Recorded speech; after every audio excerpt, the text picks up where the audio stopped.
Many thanks, Philip. Okay.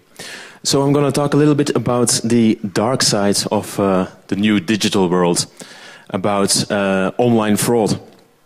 And I'm going to summarize a little bit the experiences we have built up in the different projects we did on this topic in Europe and in Belgium.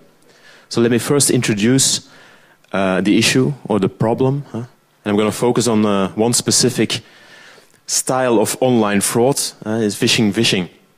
And I think most of you know this type of fraud. And usually it includes the fraudsters engaging people in a call center. And they will call innocent citizens. They will pretend they're from your bank. They will ask you for confidential information. You should never give it, but some people do because they are really convincing. And that's the truth.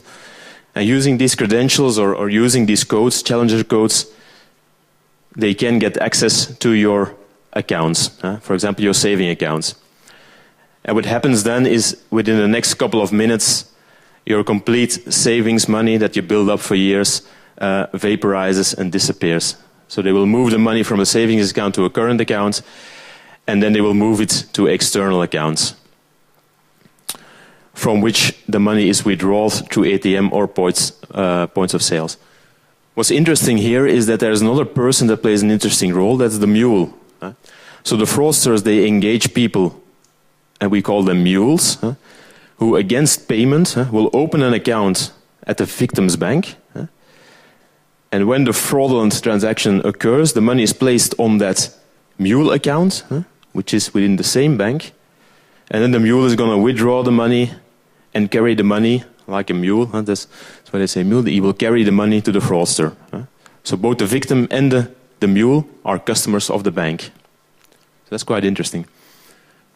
Now, what are the main challenges in preventing this kind of fraud? Because it's important, this kind of fraud can bring a lot of devastation, financial loss. Past 3 years, about 3,000 people were trapped in this kind of fraud scheme. What are the challenges? Well, I think one of the main challenges is the payment processing time tends to zero. So the time between a payment instruction and the moment that it leaves your account is going to zero historically. So if you want to detect it and prevent, you have to do that in real time, within milliseconds. You have to make a choice, is this transaction suspicious or is it not? But you have to be very precise, because these fraudulent transactions are like the needles in a haystack. In 2013, we observed one fraud case per 250,000 transactions in Belgium. So you have to be very precise.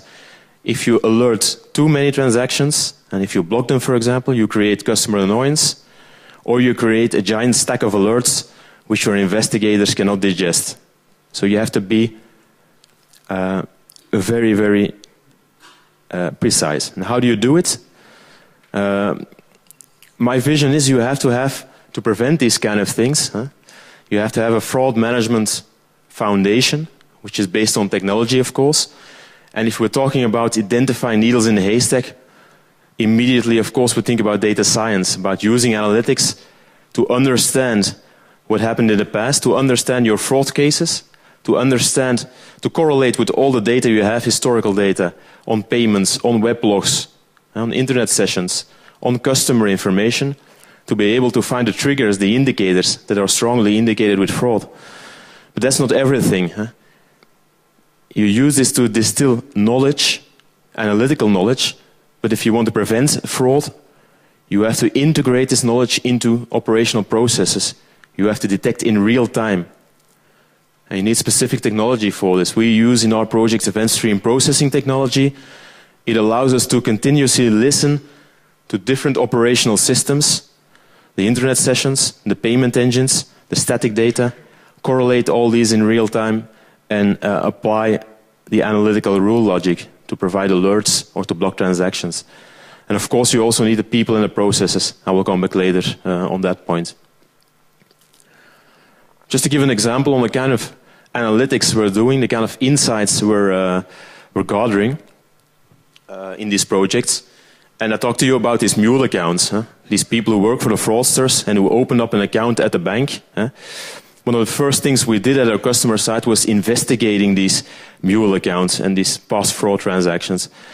And what happened to be the case was that these mule people, they were very socially homogeneous, shared the same characteristics, lived near, and that's why I put the geographical map, they lived near cities like Antwerp, Brussels, in certain communities, unemployed, often foreign origins, young, just arrived at the bank, just new at the bank, mono product, just a savings account, not a lot of money entering into the bank, so very homogeneous, making it possible for us to create, for example, a predictive model that is able to classify really the normal customers from the potential high-risk mule customers, the high-propensity mule customers. And this is something you can use in your real-time prediction. If you suddenly see 10,000 euros flowing into an account of a high-risk mule person, that's an indication you should alert, of course, and you should possibly block the transaction. In the same way, you can investigate all the past payments. And we at one customer in Belgium, BNP Paribas, we investigated about 300 million past payments, correlated with all the customer information we had, all the contextual information on the payments. And again, it's possible using all this information to have a very predictive model and to isolate really these fraudulent cases. Now it's interesting, how do you communicate, let's say, the results and the value of this data science work to, for example, a project board or a board of directors? And you have to very concisely illustrate this or visualize this. And we made up this graph with the customer, very simple. And it's a bit of a comparison between their previous detection system. So this comes from BNP Paribas. The previous detection system, which is based on a number of on business expertise and on a number of simple technical metrics.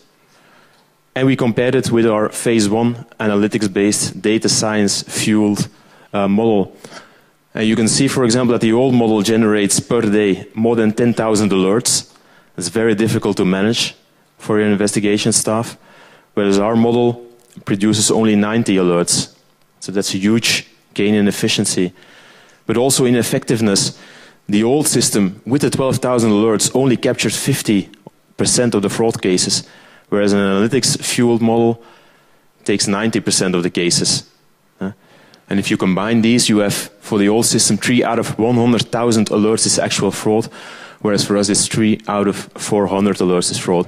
And we even used only 30 or 40% of the data available. Everything about the web logs, etc., wasn't accessible for us, because we couldn't put it in production.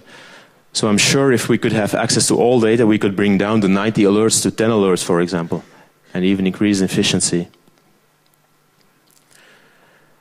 What are some of the lessons that we learned? Is that when you start a project like this, and when you start building an analytics platform, you should see it as a strategic investment and not as a tactical one, not as a firefighting one. Because if you feel the acute pain, probably it's already too late to solve it with your first project.